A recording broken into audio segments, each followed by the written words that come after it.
hoje a gente escolheu um tema realmente muito bom. A gente já vem de algumas aulas, a gente falando um pouco sobre responsabilidade, né? Mostrando a vocês aquela questão da responsabilidade do proprietário do veículo e responsabilidade do condutor. E as duas últimas aulas, isso foi realmente o pilar para a gente chegar nesse momento agora e vocês poderem compreender um pouco do que eu quero mostrar e trazer também a evolução da jurisprudência, da mesma forma como eu venho fazendo com os outros temas. Hoje a gente vai falar sobre cassação do PPD, tá? E a primeira situação em que há a possibilidade, né, de afastar a penalidade desse permissionário, que ele ainda não é condutor habilitado, ele é um permissionário. É assim que o CTB trata essa pessoa que ainda está na expectativa de possuir a carteira de habilitação. Então, pessoal, se vocês assistiram às duas últimas aulas, vocês puderam verificar uma certa diferenciação entre a questão da atribuição da responsabilidade para aquele que é o proprietário e aquele que era o responsável no momento da infração e ele foi identificado. Agora a gente vai iniciar bem dos, das, das primeiras decisões aqui sobre isso. Então, eu trouxe uma decisão aqui do ministro Alexandre de Moraes, tá? Um recurso extraordinário. Vou mostrar aqui a vocês, vou abrir aqui a tela para vocês poderem verificar. E trouxe também aqui, certo? Uma jurisprudência aqui do Og Fernandes, tá? Aqui do nosso ministro da STJ. Eu vou abrir aqui para compartilhar a tela com vocês. Então, tela compartilhada, bora lá. Pronto. Essa aqui é a decisão do nosso ministro Alexandre de Moraes. E foi um recurso extraordinário, certo? Aqui, onde discutiu na origem, né? A condutora Andréa Beatriz, ela ajuizou uma ação ordinária de pedido liminar em face do DETRAN do Rio Grande do Sul, com o objetivo de afastar a penalidade prevista no artigo 148, parágrafo 3º. Então, o que foi que ocorreu aqui? Tá? A requerente, né, a recorrente, ela, vou marcar aqui, ela incorreu naquela infração de balcão, tá? Diante do fato que importa em descumprir o prazo, né, de lei de você transferir ou você registrar o veículo no prazo de 30 dias. Nesse caso aqui foi o do registro. Aquela pessoa que ela comprou o veículo, não conseguiu registrar, passou mais do que 30 dias, foi abordado pela polícia, a polícia verificou a situação do veículo, não está registrado, e quando foi registrar, a pessoa automaticamente recebeu uma infração de balcão, tá? Aí são duas infrações diferentes. Uma, a pessoa está conduzindo, ela está assumindo o risco, está colocando em risco a vida de pessoas, né? E a outra é que ela apenas recebeu uma multa de balcão porque demorou, né, em fazer o registro do veículo. Então, são dois casos totalmente diferentes. Um, ela assume o risco e pode colocar em risco a vida de outras pessoas. O outro, não. Então, o que foi que o ministro Alexandre de Moraes ele disse aqui, nessa decisão dele? Que quando não coloca em risco a vida de pessoas, certo? A infração de trânsito, ela visa apenas uma penalidade administrativa, não há o que falar, certo? Em cancelar a habilitação. Então, ele não julgou, na sua decisão aqui, que seria inconstitucional o artigo 148, parágrafo 2º e 3º do CTB. Ele apenas fez uma interpretação teleológica. Então, essa decisão aqui, deixa eu ver se eu adianto aqui um pouquinho para pegar aqui. Pronto, aqui foi a decisão do Rio Grande do Sul, do tribunal, certo? O tribunal ACOM, apelação civil, trânsito, infração grave relacionada ao veículo imputado à proprietária. Emissão de CNH definitiva, possibilidade, artigo 148. Tá? O tribunal lá reconheceu que havia a possibilidade de conferir habilitação a ela e reconhece ser de responsabilidade do proprietário do veículo o preenchimento de formalidade e condições exigidas para trafegar, sendo elas imputadas as infrações relativas ao desrespeito a tais comandos, de forma que está lá previsto no artigo 257, parágrafo 2º, que é o que a gente já falou nas aulas anteriores. Entretanto, segundo a jurisprudência uníssona desta Corte, o entendimento, o cometimento da infração grave ligada à propriedade, mas não à condução de veículo, não pode servir de óbice ao direito, tá? Ser reconhecido o direito aí da condutora em pegar a carteira definitiva, a carteira de habilitação. Então, essa decisão aqui, certo? Ela foi um recurso aqui que foi levado até o Supremo para saber se estava correto ou não aquele texto. Bora só ver aqui qual foi a decisão do STF. Aí ele fala que algumas análises que o STJ já tinha feito sobre esse mesmo caso, a esse respeito. E aí, algumas decisões da STJ, o STJ já tinha proferido já o entendimento, vou até falar o entendimento aqui do ministro Og Fernandes. É um ministro que ele gosta muito desses casos de trânsito. E, bora lá. Aí o ministro faz as ponderações, fala do julgamento, uma análise bem técnica do Alexandre de Moraes, que ele... Pronto. Então, o que é que ele diz aqui? Como bem pontuado pelo recorrente, se o legislador quisesse diferenciar o tipo de pena para os casos administrativos e para os casos de infração de trânsito, teria feito em artigos separados, que não fez. Isso aqui é a alegação do Detran. Atente que o condutor apenas fica obstado de receber a CNH definitiva até que complete o novo processo de habilitação, assim não vislumbra a norma em questão para o terceiro qualquer ofensa aos princípios da isonomia, da razoabilidade, proporcionalidade. Portanto, considero legítima a previsão constante do parágrafo terceiro. Pronto. Esse recurso aqui, ele queria tornar o texto inconstitucional e não foi possível, desde que não tenha ao final de um ano cometendo uma infração. Dentro exposto, quase do provimento ao recurso extraordinário para julgamento procedente do pedido. Pronto. Esse foi o voto aí do ministro Alexandre de Moraes. Falei bem rápido, mas o mais importante está aqui, certo?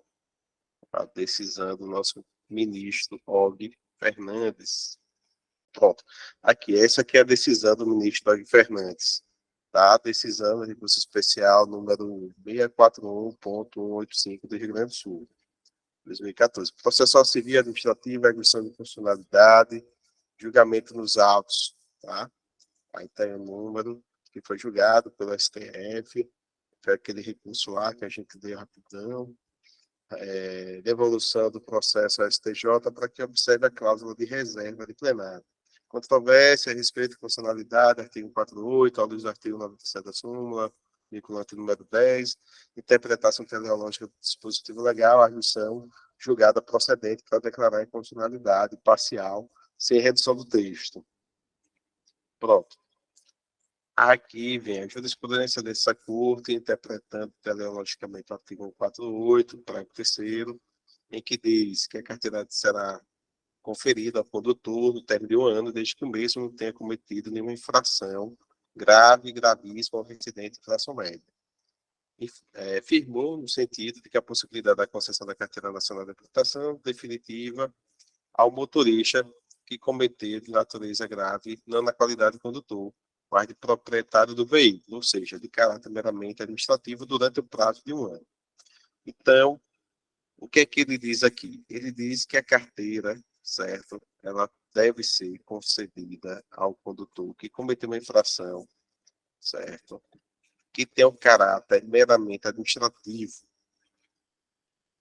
E aí, mais adiante, aqui no item 2, nos termos da firme orientação trilhada pela STJ, a infração administrativa de trânsito, ou seja, aquela que não está relacionada à condição do veículo e à segurança do trânsito, mas sim à propriedade do veículo, ainda que seja de natureza grave, não obsta a concessão da habilitação definitiva. Esse aqui foi os primeiros julgados dos tribunais superiores acerca de conceder a habilitação definitiva àquela pessoa que cometeu a infração. E eles começaram a fazer análise em cima daquelas infrações de balcão, analisando da seguinte forma: ele não cometeu uma infração, ele não estava dirigindo, ele apenas não transferiu. E a gente tem alguns exemplos também de pessoas que deixam de fazer um exame toxicológico, não faz no prazo, e aí tem aquela multa de balcão. Então, o STJ já entendeu que essa penalidade ela não pode ser aplicada para a pessoa deixar de pegar a habilitação definitiva, ou então, certo, que no caso, ela fazer uma adição de categoria. Então, isso também pode influenciar essa pessoa a pegar. Então, se existir algum Detran ainda fazendo essa multa de balcão, está aqui a fundamentação para que não seja cassada a permissão por conta desse motivo. Então, a multa de balcão, que é aquela multa que está relacionada não à condição do veículo. Então, essa foi a primeira decisão, certo? O Og Fernandes, ele citou, né, aquela decisão aqui, cadê? Do Alexandre Moraes, ele faz menção a ela, está aqui. Aí ele faz toda a fundamentação do voto dele, aqui é um relatório, e a fundamentação aí, a ementa e o voto, tá? No voto ele faz sempre menção à decisão anterior, tá? Foi lá do Tribunal do Rio Grande do Sul, que a gente chegou a ler, foi concedida. Aqui, bora lá. Aí ele fala aí a fundamentação dele, a questão de 30 dias, aquela multa de balcão. Se vocês já conseguiram compreender essa situação da multa de balcão, eu vou partir para a próxima etapa da nossa aula, que é a questão da condução por terceiros, que muitas pessoas também perdem a habilitação. Então, está aí, tá? Aqui o artigo, o entendimento, certo, do STJ em relação a essa multa de balcão. Eu não sei se vocês...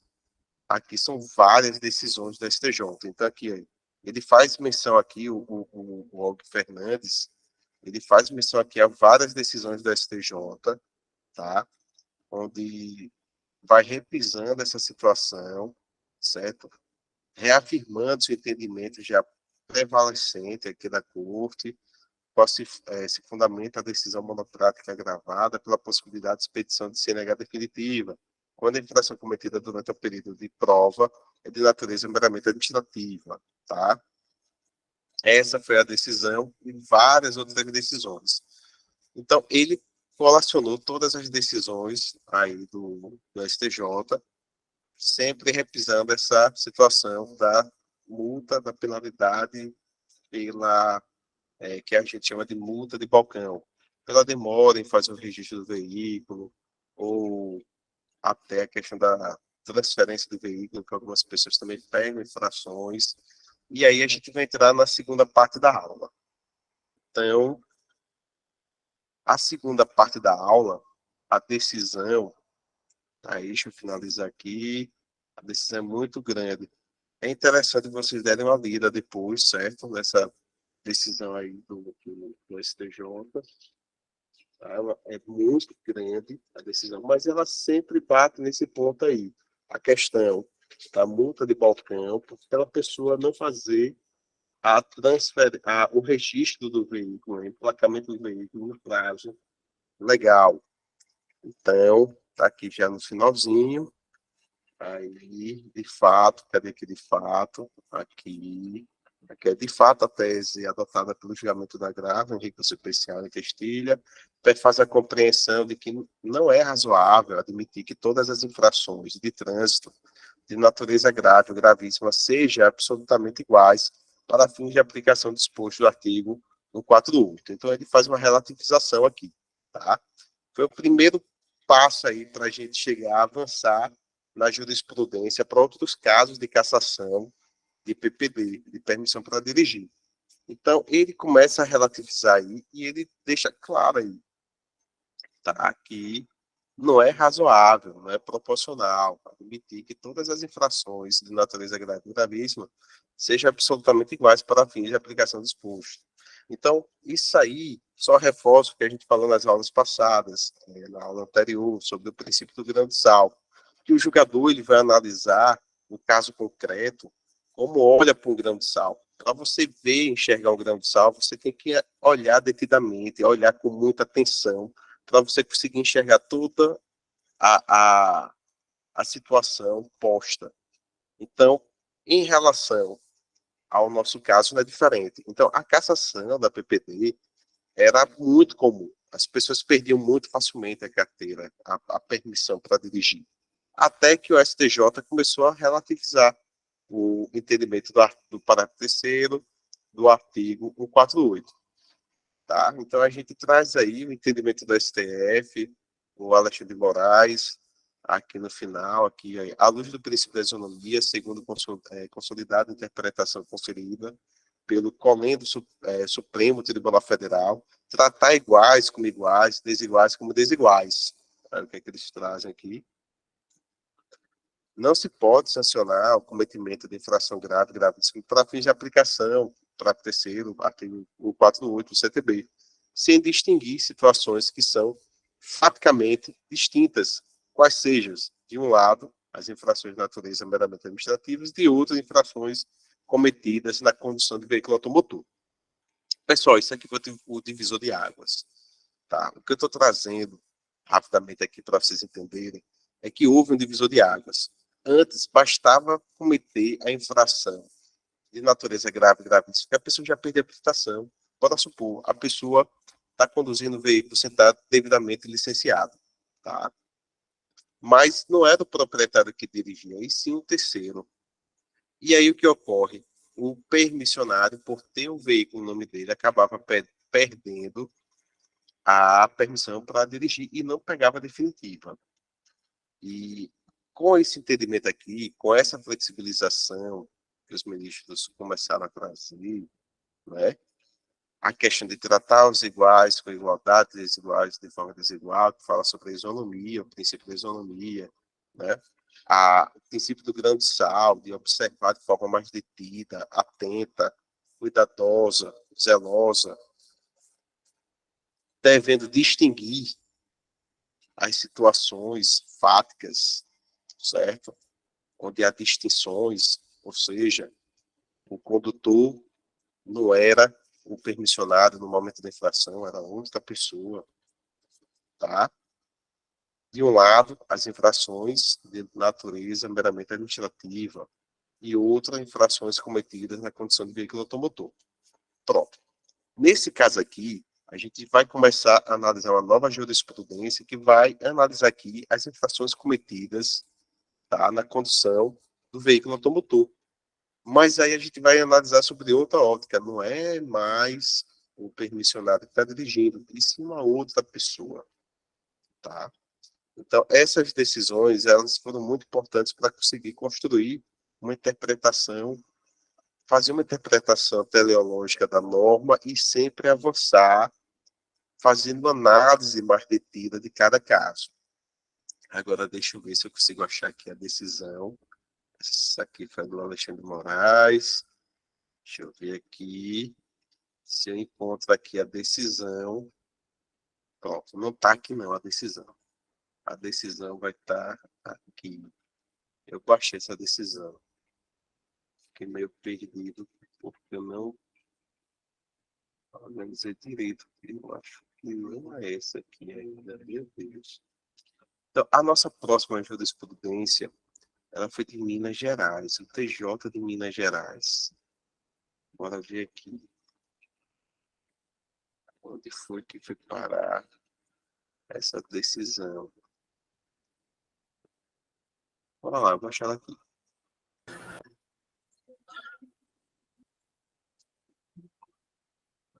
Vou achar essa decisão aqui. Pronto, está aqui a ementa dela. Tá?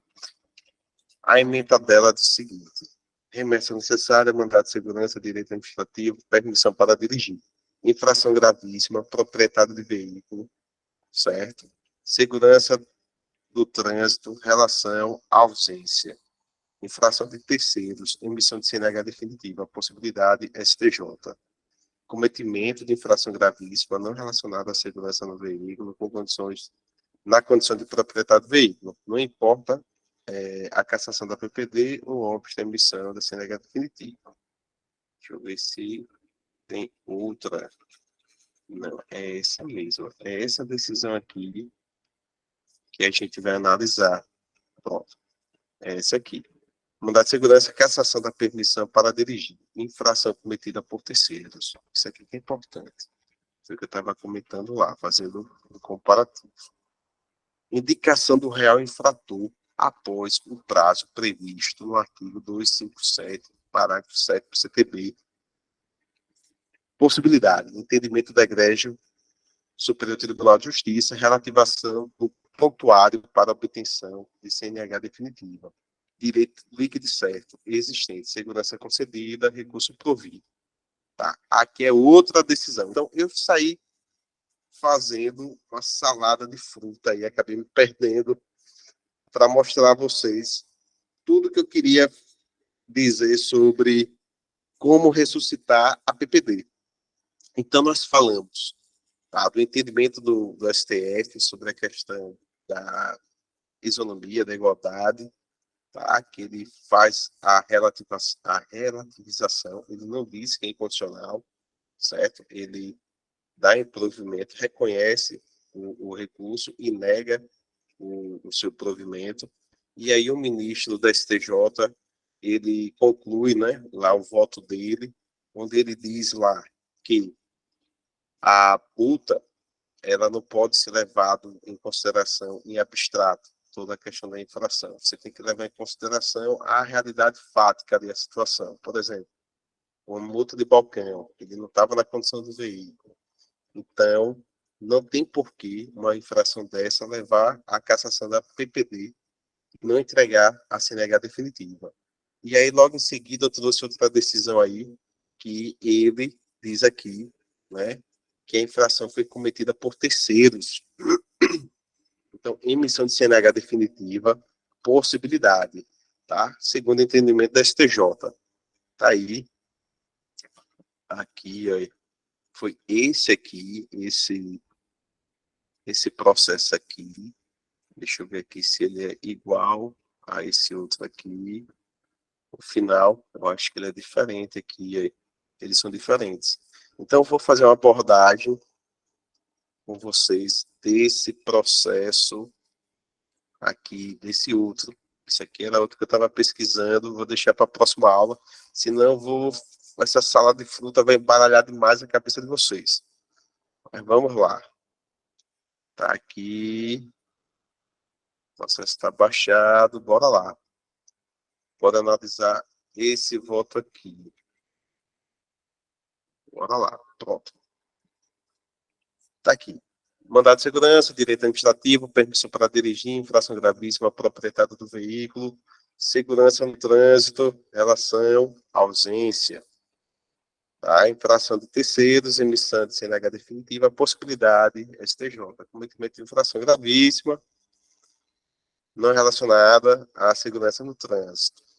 Então, a gente vê aqui, trata-se de remessa necessária, tá? Foi julgado aqui pela vara que é a comarca aqui de Belo Horizonte, a segunda vara da Fazenda Pública, tá? Decisão contra do Detran de Minas Gerais. O juiz de origem deixou de fixar o horário de sucumbência. O impetrante ajuizou a ação mandamental de origem sob o fundamento de que a cassação de sua permissão para dirigir e, consequentemente, negativa de emissão de CNH definitiva não possui respaldo legal. Narra que seu pai, né, é muito comum isso aqui, né, o pai, o irmão, a mãe, e nunca o coitado do permissionário, que nem pega no volante com medo de perder a carteira, qual se utiliza diuturnamente de veículo autuado para deslocar, né, deslocamento da sua residência até o seu serviço e vice-versa. tá? Foi autuado pela Polícia Rodoviária Estadual por pilotar motocicleta de propriedade da impetrante com a CNH vencida. E que, por tais razões, em razão do veículo estar registrado em seu nome, também houve aplicação de penalidade em seu desfavor. Artigo 64. Sustenta que, da leitura do artigo 48, apenas as infrações cometidas na condução do veículo possuem o condão de impossibilitar a emissão de CNH definitiva, e aduz que a referida exegese encontra respaldo na jurisprudência pacífica da STJ sobre o tema. Então, foi aquele entendimento da STJ que eu trouxe para vocês. Eu poderia ter terminado a aula ali, só que eu quis correr adiantar para a gente conseguir pegar a pontinha aqui dessa decisão. Então, indica que, conforme o entendimento deste egrégio Tribunal da Justiça, constitui violação ao direito líquido e certo da impetrante a negativa de concessão de CNH em virtude de ato praticado por terceiros que conduziu o veículo. Pronto. É isso aqui que a gente tem que fazer. É fazer uma análise com muita cautela, de forma muito detida, tá? No nosso cliente. Então, aponta que a infração que justificou o ato administrativo impugnado, apesar de ser caracterizada como gravíssima, ocorreu na condição de proprietário do veículo e não de condutora. Informa, ademais, que as infrações apuradas não trouxeram qualquer risco à segurança no trânsito. E o que é bem interessante é que ele veja o que é que ele diz. Que o fato do pai dirigir com a carteira vencida não coloca em risco a segurança no trânsito. Né? Muito interessante isso. E aí ele diz e que o impedimento de emissão de sua CNH definitiva tem de causar transtorno significativo. E aí foi o requerimento, tá? Foi o relatório. Aí ele fala aqui, certo? Os pressupostos de admissibilidade, a remessa necessária, tá? Traz aqui, tá? Uma orientação delineada, preenchido, mencionado, informativo, que ele traz aqui um entendimento já firmado, direito legislativo, concessão de CNH definitiva, motorista que tenha cometido infração de natureza grave na qualidade proprietária do veículo, tá? A gente falou isso aqui na aula passada, estou mostrando aqui que as coisas se conectam. Conforme o artigo 48 da Carteira Nacional de Habilitação Definitiva, será conferido ao condutor do veículo ao término de um ano, desde que não tenha cometido infração. A jurisprudência do STJ é no sentido de que o referido dispositivo legal visa assegurar a habilitação definitiva ao motorista, que não interferiu na segurança do trânsito e da coletividade, não sendo aplicável a hipótese em que o motorista é aplicado por infração administrativa. Isso aí é o entendimento da STJ. Então, o que é que o nosso... Está aqui, ultrapassar discurso sobre a questão, verifica que a impetrante é proprietária de uma motocicleta e foi autuada por ter deixado seu genitor, seu pai, conduzir veículo com habilitação vencida há mais de 30 dias, tá? Conforme os autos tais e tais.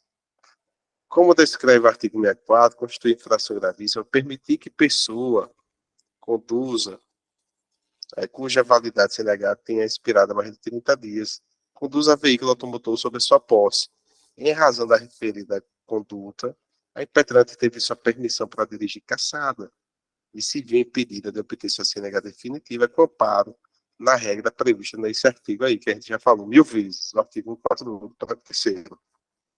Ocorre que, como já mencionou o STJ, em números casos, o referido dispositivo legal deve ser interpretado de forma restritiva, pois a infração administrativa de trânsito, ou seja, aquela que não está relacionada à condição do veículo e à segurança do trânsito, mas sim à propriedade do veículo. Pronto. Gente, isso aqui é algo que eu já venho batendo já, é a terceira aula que eu bato, isso aqui não é à toa. Foi a aula retrasada, a aula passada e hoje. E a próxima eu vou trazer a outra jurisprudência que eu acabei abrindo aí para vocês. Então, ainda que seja de natureza grave, não obsta a concessão da CNH definitiva. Pronto, a gente falou aqui aquela decisão, está aqui os julgados do STJ. ministro Beto Martins. Então, interessante é que a gente vê que o julgado anterior do STJ foi da terceira turma, de Og Fernandes. Aí nós temos o julgado aqui da primeira turma, e aí você vê a primeira, a segunda e a terceira turma sempre repetem as mesmas decisões. Eles sempre seguem o mesmo entendimento, uma da outra. Então, ainda observa-se dos autos que, além da infração ter como condutor do veículo o genitor, né, Antônio Souza, e não a impetrante, no caso a filha do condutor, tá? Permissão para dirigir concedida, então eles concederam, tá? Eles concederam, né, a habilitação, certo? Não é destinada à condução de motocicleta, mas de automóveis, caminhões e tal. Não há, portanto, razão para qualquer reforma da sentença impugnada, como havia manifestado provisoriamente no curso do agravo instrumento tal. Com tais recomendações, mas se necessária, confirma a sentença. Então, ele confirmou a sentença do Gilacó, que manteve, né, a carteira dela, e é isso aí. Então, é um caso muito interessante, que eu até fiquei perdido no início, não vou negar, tantas jurisprudências. Olha, você vê aqui na minha tela, isso tudo aqui é jurisprudência. Então, o que ocorre? Vocês conseguiram ver a jurisprudência ou vocês não estavam vendo a jurisprudência? Ah, pronto, ainda bem, ainda bem. Ainda bem, pronto. Ah, graças a Deus, vocês estavam vendo, eu levei um susto agora. Então, assim, ótimo. Então, assim, é o que eu digo, sempre assista às outras aulas anteriores. Eu fiquei um pouco perdido no começo, porque eu queria mostrar o entendimento do STF para vocês. O STF negou o recurso do Detran naqueles embargos lá, tá? O Alexandre de Moraes, ele reconheceu o recurso do Detran e negou o segmento, tá? A questão da interpretação lá do artigo. O ministro Og Fernandes, ele disse que tinha que ter uma diferenciação entre uma infração administrativa e uma infração que colocava em risco os condutores, né, as pessoas que estavam envolvidas na via. Ele deixou claro isso, então abriu ali uma nova janela para interpretação, dando uma interpretação teleológica ao artigo e trazendo um novo entendimento. E aí nós trouxemos depois o outro do julgado, lá de Minas Gerais, tá? O desembargador, né, na remessa necessária, ele foi até além, ele confirmou a decisão da juíza, e eles foram além do que o STJ tinha dito ali, mas eles usaram a mesma lógica da decisão, que ela não estava na condução, na condução do veículo, ela não estava colocando em risco as pessoas, a galera ali, toda aquela situação, todas aquelas pessoas ali envolvidas no trânsito. Ela não colocou em risco. Quem estava na condução do veículo era o pai dela. Tá? Então, a multa era de responsabilidade do proprietário. No entanto, ela não estava na condição de condutor do veículo.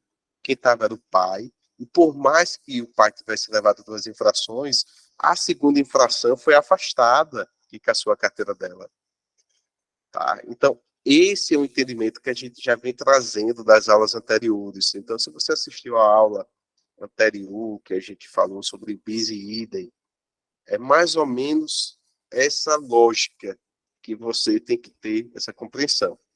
E aí, na próxima aula, a gente vai abordar o outro caso que eu não consegui abordar hoje, porque olha, se eu já misturei STF, STJ e Minas em um dia só, o correto era eu abordar a interpretação do STF, depois abordar a decisão do ministro da STJ e parar, mas eu queria trazer mais.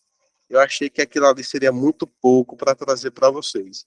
E eu acabei trazendo mais outra decisão, tá? Do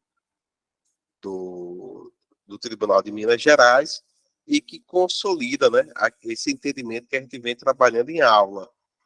Então, é isso. Então, na próxima aula, a gente vai trazer aí o Wellington. Boa, Wellington. Aí na próxima aula, a gente vai trazer aí, o pessoal cansado aí. Eu tentei correr, adiantar o máximo, para vocês não se cansarem tanto. Mas é uma aula realmente muito técnica, e é isso aí. Então, não foi um assunto muito fácil. Eu espero ter conseguido passar para vocês, tá? E na próxima aula a gente vai falar sobre a outra jurisprudência. A outra jurisprudência, ela dá a carteira ao cara que perdeu o prazo para comunicar o real infrator. Imagina. Então, a gente está fazendo uma evolução, tá, de casos, por isso que eu sempre peço para vocês acompanharem as aulas anteriores, para a gente fazer é, essa consolidação de entendimentos. E tentei não fazer uma mistureba aqui, uma salada de fruta, mas acabei misturando, fiquei um pouco nervoso no começo, mas deu para a gente finalizar. Então é isso. Tem como derrubar a penalidade? Tem. Tem como derrubar, sim, a penalidade, tá? Que caça a permissão de dirigir.